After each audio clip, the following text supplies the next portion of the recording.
是一艘尼米兹级核动力航母，是目前全球数量最多、部署范围最广的航母，也是美国海军威慑力的象征。首艘尼米兹级于1968年开始建造，横跨35年，最后一艘于2003年开建。在这期间，尼米兹级一共建造了10艘，是二战后美军建造数量最多的航母。目前10艘都处于服役状态。作为美国海军的中坚力量，尼米兹级满载排水量在10万吨左右，最多可以容纳130架 F-18或者85到90架不同类型的飞机，但通常的携带数量为65架左右。常规配置包括了4个战斗机中队，每个中队10到12架飞机，可以混搭 F-35C 和超级大黄蜂。不过目前只有3艘尼米兹级做了搭载 F-35C 的改装，其余的7艘还不能搭载。除去战斗机外，其他常规飞机还包括有6架咆哮者电子战飞机、4架E-2鹰眼预警机、8架 MH-60 海鹰，以及2架 C-2 灰狗运输机。出击效率方面，尼米兹级的最高纪录为4天内出动771架次，平均每日出动193架次，这已经相当于一些中小国家空军的水平了。在过去的50年里，尼米兹级是当之无愧的海上霸主，其足迹可谓遍布全球，哪里有点风吹草动，尼米兹级都会拍马赶到。那作为美国海军旗舰、核动力航母代表之作，尼米兹级究竟是一艘怎样的航母？欢迎来到 Chris 的军事基地，聚焦各国军备鉴赏。今天我们来说说美利坚海军尼米兹级航空母舰。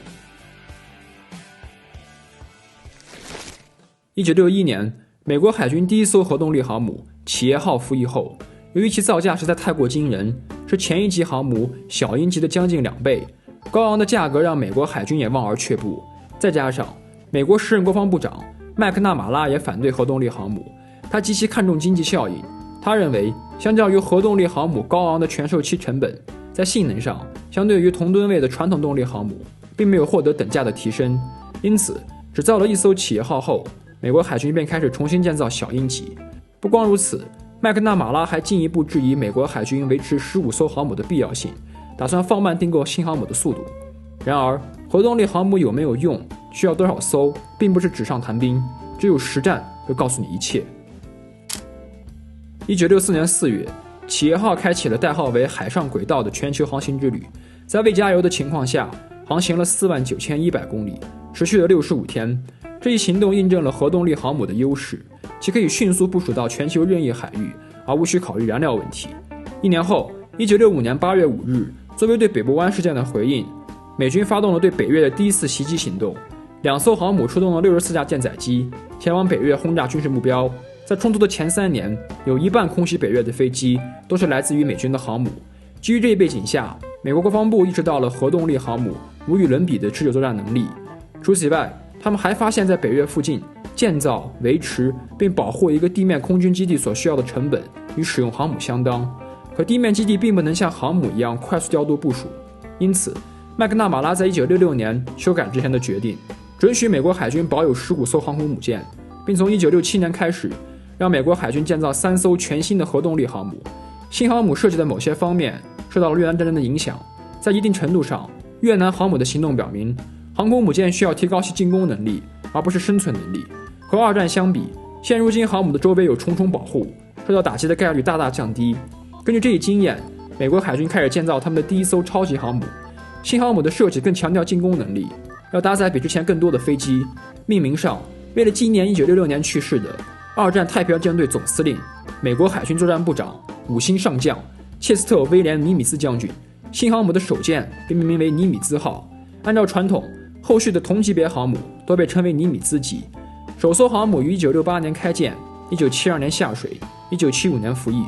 之后就保持着平均4年一艘的下水速度。值得一提的是，在尼米兹级4号舰之前，美国海军建造航母都是传统方法，就像盖房子一样，从底部往上建。这种建造方法会长时间占用干船物，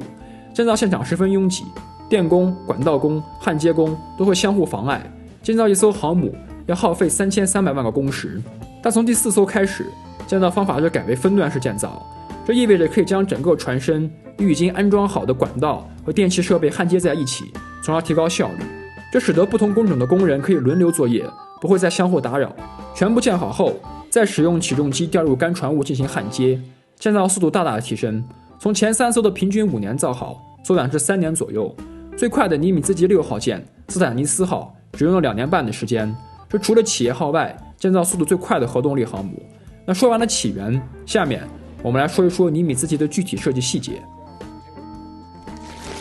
尼米兹级的飞行甲板长330米，宽77.8米，面积在18000平方米左右。大体区域可以划分为4块，第一个区域是弹射区域，用于飞机的起飞作业；第二个区域是降落用的，配备有拦阻索的斜角甲板；第三个区域是用来停放舰载机的区域；最后一个小角则是大多用于飞机的维护作业。尼米兹级的舰岛位于甲板的中后部，舰岛一共有6层，1到2层一般分配给飞行甲板的管理人员，他们掌管着甲板上的一切。为了方便调度，这里有一块等比例缩小的飞行甲板和各种飞行模型，还有很多小部件用来表示飞机现在的状态。比方说，放在模型上的螺丝钉代表着飞机需要维护，螺母则代表着飞机需要加油。看起来这种方法有点原始，但是很可靠，即使失去电力也可以使用。第3层和第4层是雷达室和气象室，再往上第5层就是舰长的指挥室，舰长在这里运筹帷幄，统领整艘航母。在舰岛顶端，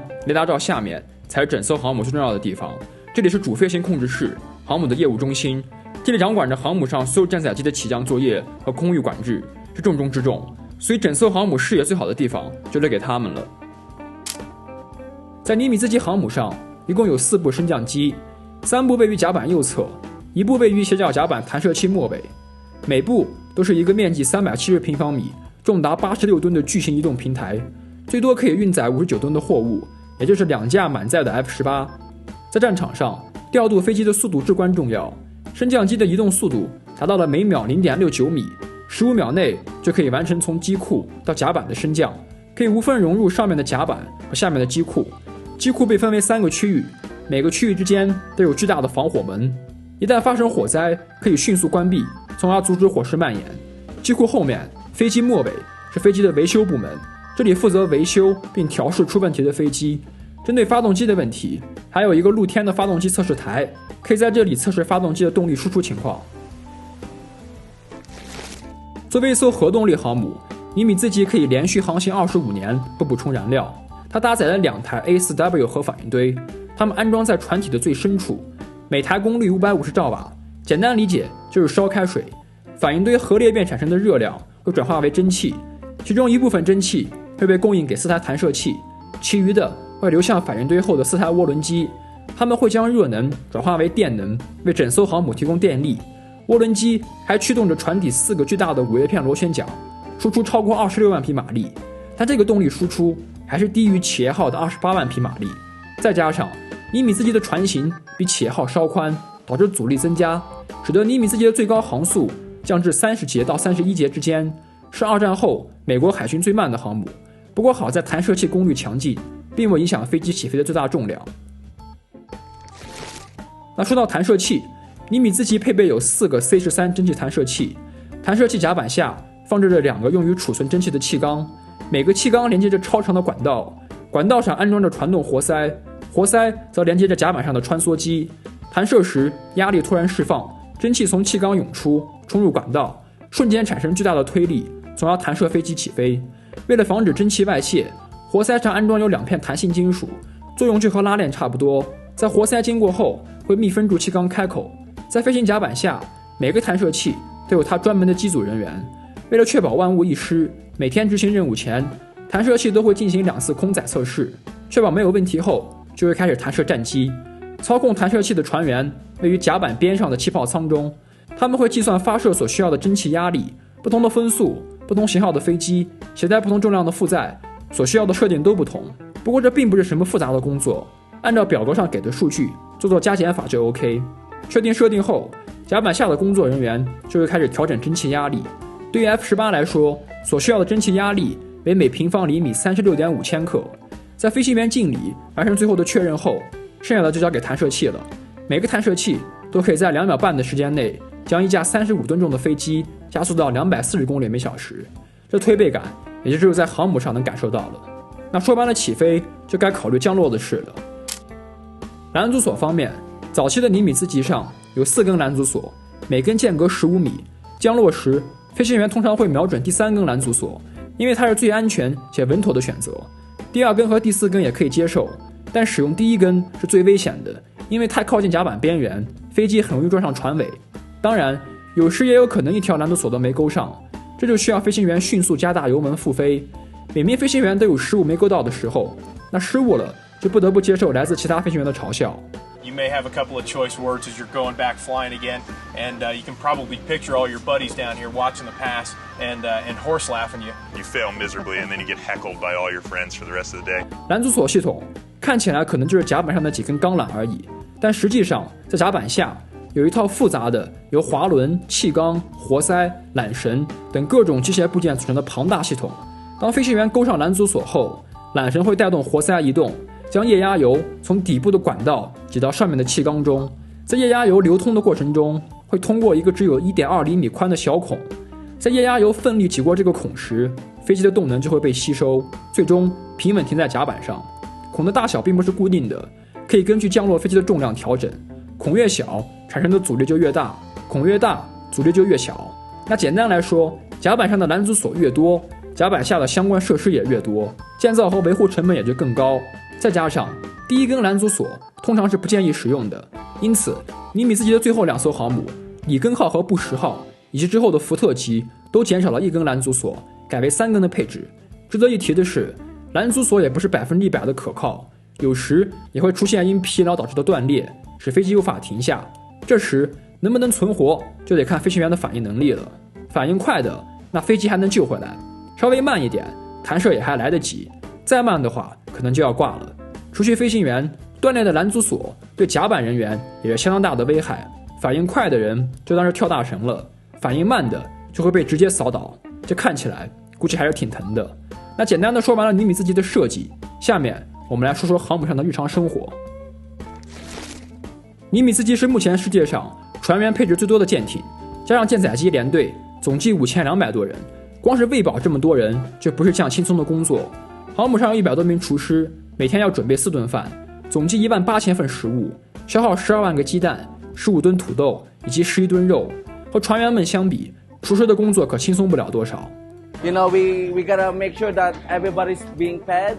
and I cook for 5,000 people on the ship. It's challenging, but at the same time, I like cooking. 食物种类还算丰富多彩，反正都是美国人爱吃的那些，像是汉堡、披萨、三明治、牛排、冰激凌、烤鸡之类的。当然了，你要是嫌这些太过油腻，航母上也提供专门给素食主义者吃的饭，主打一个绿色。军官呢，则有单独的小灶，厨师也是更加专业的团队，可以提供餐桌服务，满足军官的个性化需求。除了食堂外，航母上还有小超市，可以采购一些零食。和岸上相比，这里商品的价格更加便宜，而且不会附加销售税。航母上还有一个星巴克，这里通常是最受欢迎的地方，船员们经常会排大长队买咖啡。White chocolate mocha, extra caramel. 除了丰富的食物外，尼米兹机上的娱乐活动可谓是多姿多彩。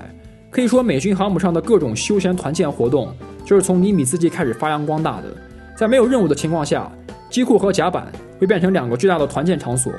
船员们可以在这里搞一搞 barbecue 派对，弄个吃派比赛，看谁吃得快，或者玩玩橄榄球，找个朋友练练拳击。甲板上呢，可以打打篮球，挥两杆高尔夫，也可以搭个荧幕看电影。值得一提的是，航母甲板也偶尔会用来办活动。2001年5月，尼米兹级7号舰斯坦尼斯号举行了电影《珍珠港》的全球首映，超过2000人参加了船上的首映式。毫无疑问，这是有史以来最昂贵的首映礼了。Very excited! I can't wait. This is a real thrill for me. Hey guys, I gotta go. 最近的发生在2022年11月11日，尼米兹级5号舰林肯号在自己的甲板上举行了一场大学篮球赛，对阵双方是冈萨加大学和密歇根州立大学。相信对于球员们来说，在航母上比赛的体验肯定是无与伦比的。一场比赛下来，说不定会激发很多大学生参军的欲望。基础设施方面，尼米兹基就相当于一个小型的浮动城市，所以该有的都是一应俱全，健身房、理发店、医院都是标配，还有一个小的牙科诊所，长智齿受不了的可以来这儿看看。除此以外，还有一个图书馆供船员们学习，有的尼米兹级上还会提供教育课程，使船员即使在海上也能获取大学学分或者相关证书。住宿方面呢，普通船员都是睡4层铺，空间相当拥挤，还没有火车引我强。有趣的是，在美国海军内部，他们称这种住宿区域为出生区，就是为了用最少的空间容纳最多的船员。稍微好一点的条件有3层铺或者上下铺。说实话，在这种住宿条件下执行半年的任务还是很有挑战性的。相对来说，军官的条件就好了很多，根据官衔的大小，分配的区域都有区别。舰长拥有最多的空间，一般都有2个私人卧室、独立卫浴、会客厅以及餐厅。毕竟能当上舰长，起码都是上校军衔了，配置好一点也不过分。那说了这么多，但归根结底，航母还是作战武器。纸面数据有多么出色，加上设施有多么丰富，都没有用。只有来一场真刀真枪的实战，才是检验武器最好的方式。那说到实战，尼米兹级绝对是现役作战经验最丰富的航母，没有之一。从首艘尼米兹级服役开始，基本上美军发动的所有大规模行动都有尼米兹的身影。这里我们挑几个说一说。1980年，尼米兹级首舰尼米兹号执行了鹰爪行动，8架海上种马直升机从尼米兹号上起飞，前往伊朗执行营救人质任务。虽然说任务大获失败，8架直升机只回来了1架，但这和航母没有多大关系，还是美军离谱计划的锅。1991年，伊拉克沙漠风暴行动，尼米兹级4号舰罗斯福号执行了4200架次的作战任务，比其他任何航母都多。2002年，阿富汗战争，尼米兹级3号舰卡尔文森号和4号舰罗斯福号参战，平均出动率约为每日90到100架次。2003年，伊拉克战争，尼米兹级5号舰林肯号、8号舰杜鲁门号参战，平均出动率每日120到130架次。当然，这还只是部分有交战的部署，如果计算上所有部署情况的话，尼米兹级的足迹可谓是遍布全球。如果大家对尼米兹级的部署情况感兴趣的话，后面我们可以单独出一期视频讲讲，毕竟尼米兹级还是很爱瞎晃的。总的来说呢，作为美国海军第1级超级航母，尼米兹级无疑已经很出色了，可以说树立了核动力航母的标杆，具有里程碑的意义。不过随着时间的流逝，距离第1艘尼米兹级服役已经过去了50年，也快退出历史舞台了。预计其会于2027年退役，被福特级的2号舰约翰肯尼迪号取代，其余的也会在未来一艘一艘被福特级代替。不过具体的退役速度还得看福特级的建造速度。如果对福特级感兴趣的话，欢迎兄弟们去看这期福特级的讲解视频。